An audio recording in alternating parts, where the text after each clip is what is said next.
Suite des aventures de Flavien, où nous sommes tous les héros, même toi, Arnaud. Exactement. Alors Arnaud, je sais pas, t'es pas sans savoir qu'il m'arrive souvent des aventures extraordinaires. Bien dans sûr, mon quotidien. j'écoute l'émission Bah évidemment. oui. Et du coup, j'ai besoin de vous pour prendre les bonnes décisions. Alors, je vais faire un petit récap. Je suis désormais leader d'une secte basée sur la personnalité de Batman, parce que oui, j'ai cassé la gueule à Batman la semaine dernière, Arnaud. D'accord. Alors, dès le réveil, je dois me choisir une tenue de leader de secte. Tu connais bien l'univers de Batman, Arnaud, ou pas ? Oui, bien sûr. Très bien, on va voir ça.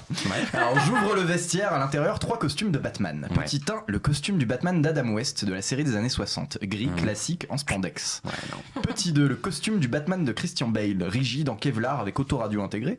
Surtout pas celui de George Clooney, ça, c'est sûr. Petit 3, le costume du Batman de Frank Miller, massif, écorché, très inquiétant. Non, le 2. Le Le 2. 2, évidemment. Ok, alors je mets à peu près 45 minutes à enfiler le costume, je me coince les doigts dans les jointures du gant en PVC, j'ai pas franchement le corps de Christian Bale, on va pas se mentir. Je galère un peu à me déplacer, j'ai aucune articulation qui fonctionne, très très bon choix Arnaud. Merci beaucoup. Un fidèle vient me voir et me dit qu'aujourd'hui je dois me faire construire une statue de Batman. J'arrive sur le chantier de construction dans un terrain vague de Nanterre, je me casse la gueule sur les cailloux à cause du costume, bravo Arnaud. Le chef de chantier s'approche de moi et me demande en quelle matière je voudrais faire construire cette statue de l'homme chauve-souris. Florian, t'es la pro du BTP, donc conseille-moi, on a le choix. Ça parce que je suis portugaise. Petit 1, on fait la statue en polyuréthane expansé, c'est un produit un peu toxique mais la statue sera nickel chrome et durable. Okay. Petit 2, on fait la statue en pâte à sel, en termes de dépenses ça me semble plus raisonnable. Petit 3, on paye quelqu'un pour faire la statue humaine, ça sera moins galère si on doit la déplacer. Non, on fait de la pâte à sel. On fait venir un groupe d'enfants travailleurs directement de Taïwan pour construire ma statue en pâte à sel. Arnaud, tu as un problème avec l'exploitation des enfants ? Oui, tout à fait. Bah tant pis. C'est dégueulasse.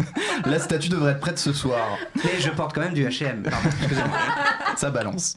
Les fidèles me signalent qu'il est l'heure de la méditation sensuelle. Je ne sais pas trop ce que c'est, mais on me dit que la séance ne peut pas débuter sans Batman. Léa, qu'est-ce qu'on fait ? On va à la séance de méditation sensuelle, on refuse de participer à la méditation sensuelle. Oh, bah, de toute façon, depuis tout à l'heure, c'est base, On refuse de participer. Je refuse poliment et je m'en vais dans ma loge. Je décide de regarder la télé. C'est une enquête d'actualité sur Raël et sa secte. On y parle justement de méditation sensuelle. Raël nous décrit ça. La méditation sensuelle, comment vous expliquer ? Si un sexe est une fleur, alors la méditation sensuelle est un bouquet. Raël est ensuite escorté à une séance par 3 blondes à forte poitrine. bien, Raël. Oui. J'éteins la télé, je crois que je suis passé à côté de quelque chose, j'entends les gémissements de loin. Très bon choix Léa, encore une fois, merci. Désolée. Hein. Je suis interrompu par un groupe de gardes déguisés en Robin, évidemment. Il m'amène un croyant dissident. Il n'a pas voulu payer la batte cotisation pour faire partie de la secte. Thibaut, Oui. on n'aime pas les pinces, les rapias, les pingres, les avares. Les Et auvergnats. moi, il y a 2 trucs que je supporte pas, c'est les avares et les mecs qui utilisent plein de synonymes. Donc, comment on le traite ? Petit 1, on lui envoie une lettre de rappel par la poste. Petit 2, on l'exécute sommairement, ici et maintenant. Petit 3, on le pardonne et on le laisse partir. Petit 4, on le condamne à regarder Batman Forever 5 fois par jour pendant 5 mois. Petit 5, on le condamne à regarder La vie d'Adèle 5 fois par jour pendant 5 mois. Je me suis endormi au début de ta phrase. Attends, je pas la fin. Non, on va lui envoyer. C'était la lettre le premier. C'est la lettre. Allez, on lui envoie une lettre. On le menace avec autorité tout en dictant la lettre de rappel de paiement. Le dissident sourit et repart. Mes fidèles commencent à douter de moi et se demandent si je suis le véritable Batman. Bravo Thibaut, t'as eu le nez fin. Nous sommes enfin le soir. Il est l'heure de dévoiler la statue devant mon assemblée de croyants. Qui dit inauguration dit discours. Arnaud, j'hésite entre 3 types de discours. Bien. Enfin 4 plutôt. Petit 1, un discours galvanisant. Petit 2, un discours alarmant. Petit 3, un discours rassurant. Petit 4, un discours formel. Non, il faudrait mieux un rassurant dans l'époque actuelle. D'accord. Alors, je m'approche du micro. Personne ne panique quand tout se déroule selon le plan. Et ceci même si le plan est affreux. Si demain soir je dis à la presse qu'un brigand va se faire descendre ou qu'un fourgon chargé de soldats va exploser, personne ne panique. Parce que tout ça, ça fait partie du plan. J'attends les applaudissements, qui ne viennent pas, et je me fais huer par la foule. Je crois qu'on vient de citer le Joker, le pire ennemi de Batman. Très très bon choix Arnaud. Je tire le rideau et dévoile la statue.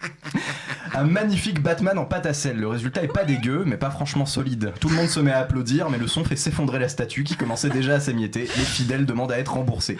C'est la fin de la mascarade. Tout le monde a compris que je n'étais pas le vrai Batman. Il se jette sur moi. Je dois m'enfuir. Alors, j'essaie de m'enfuir, mais je n'arrive pas à courir avec le satané costume. Je me casse la gueule, je suis rigide comme la statue qui vient de se casser, je ne peux plus bouger, les fidèles m'embarquent, me bandent les yeux et m'amènent à l'aéroport le plus proche.